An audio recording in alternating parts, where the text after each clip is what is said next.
Hey there, it's Tank Girl again, and this is the second unboxing today, and it's the Kin 2. Yes, I know, I just unboxed the Kin 1 for you guys. So this is the Kin 2, comes in the same awesome looking tube.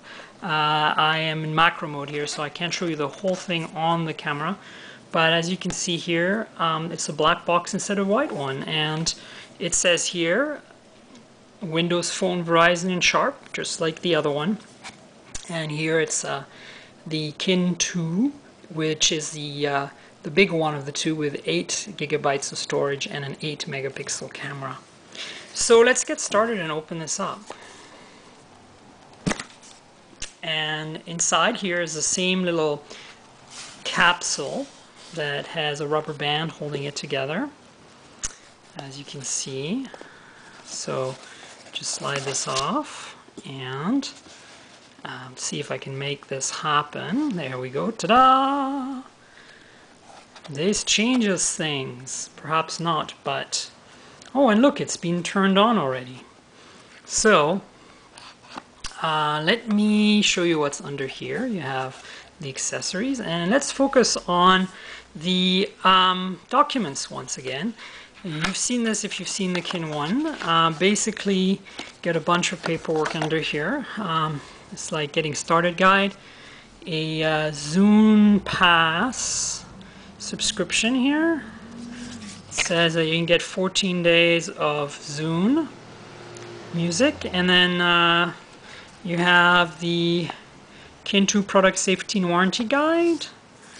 Nothing in the back. The consumer information of radio frequency emissions and responsible driving.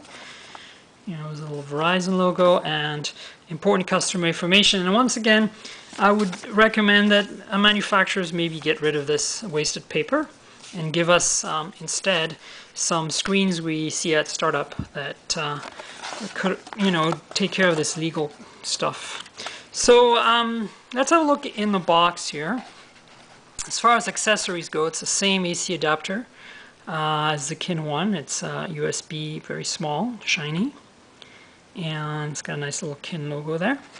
Yeah, you get the standard USB data cable with micro USB. There you go.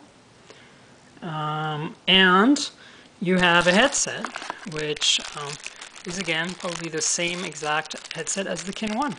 4-prong, 3.5 millimeter headphone jack, so probably compatible with the iPhone and BlackBerry. Nokia seems to be the only ones using the same type of connector, but different pinout. So let's take a look at the phone.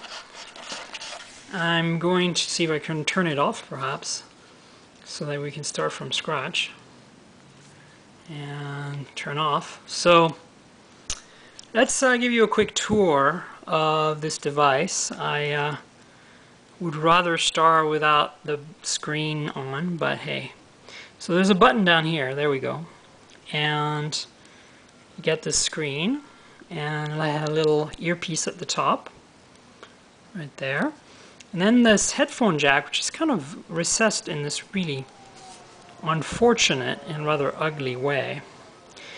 And then here you have the power button and the volume rocker. This key here, which is the same shape and, you know, looks exactly like on the Kin 1. And then again, kind of ugly recessed micro USB jack. And you see what else there is. The battery cover release right here. This looks like the speaker port for the speakerphone. And I didn't see any place to put a lanyard, whereas the other Kin does have a lanyard thing on it. So let's open it up and you can see the keyboard. This is more of a traditional landscape slider. The Kin 1 is also a landscape slider, but it is smaller and it's almost square.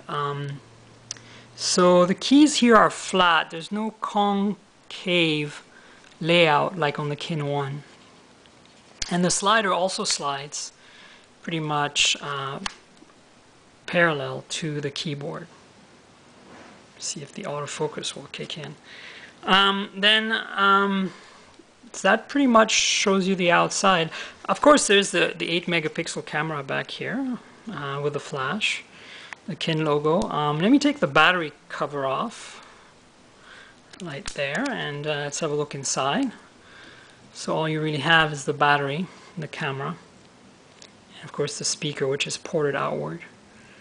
And the strange little recesses there for the headphones and the micro USB connector.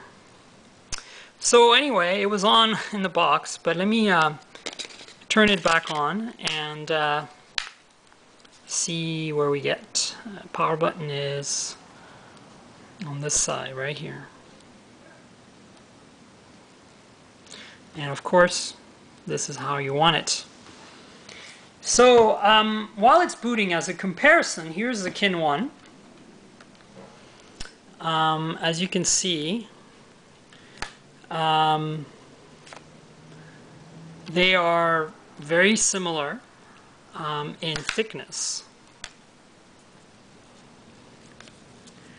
And one is kind of square and the other one kind of rectangular. They have very similar designs in the back. And again, you know, thickness is very similar there. Yeah, so, and of course here's the difference with the keyboard that I mentioned, where the Kin 1 is concave, you can see it here, and the Kin 2 is flat.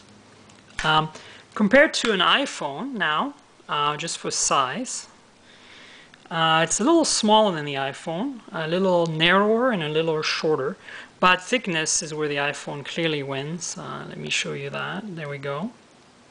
The iPhone is thinner.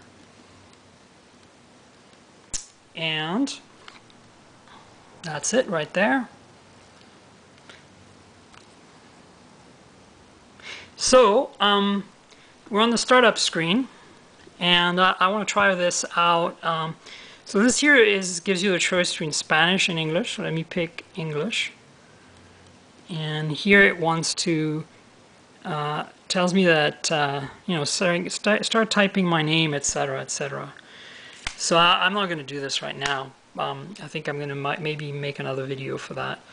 But I wanted to show you the Kin 1, Kin 2 unboxing. So this is the second video of today. Check out my Kin 1 video as well. It's posted just before this one. Anyway, keep an eye on my blog, Tankerl Mobile, tnkjrl.wordpress.com.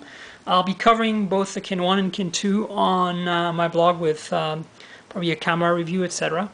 So, you know, check it out and stay tuned. Cheers.